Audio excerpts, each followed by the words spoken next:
Now I want to get to talk about a branch of pharmacology that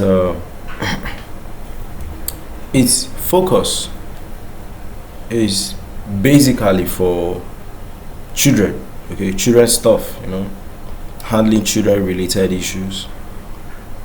So this is what is known as the gestational pharmacology or pediatric pharmacology. Do you understand?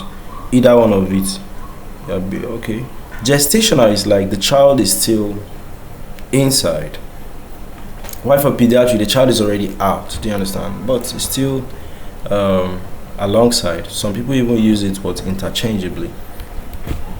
So gestational and pediatric pharmacology, you should know that it's a branch of pharmacology that focuses on how drugs is able to affect pregnant women. Those are the ones that have the children inside. How drugs can be able to affect a newborn, and how drugs is able to affect children in general. So here you are trying to consider a lot of things.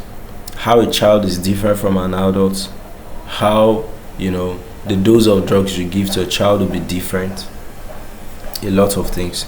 So it's a rapidly evolving field which is shaped by advances in pharmacogenomics, neonatal drug metabolism, and the call to be accurate. So what's the overview of gestational pharmacology? Okay, so you are just trying to examine medications, how it is able to interact with the mother and also the developing fetus. That's the gestational pharmacology. Now we'll get to talk about pediatric pharmacology later on. Do you understand? So pregnancy alters a lot of things in the body, including how drug is being treated in the body. So a lot of things that cause this change include there's increased blood volume in a woman that is pregnant. You understand? There's also altered renal clearance. Okay, so placenta transfer too. Drugs can cross the placenta depending on the lipid solubility. So there's also teratogenic risk. So they are the highest during the first trimester when organogenesis occurs. So many drugs are prescribed off-label due to limited pregnancy-specific trials. So there's a whole lot of risks. Do you understand? So also vaccination, the type of vaccination a woman that is pregnant will be having should actually be supervised. So placenta transfer now. So drugs can cross the placenta. Okay, I actually missed that to the baby, so you have to be very, very careful with that. Okay,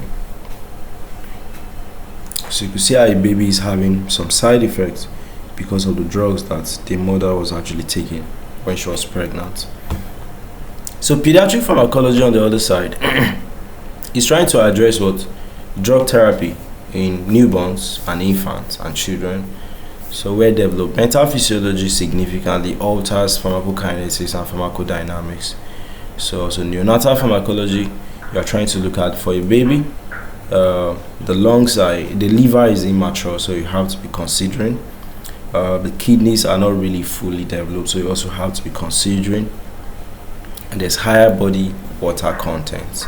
So medications used in children, and you have to actually dose it according to what the child will need.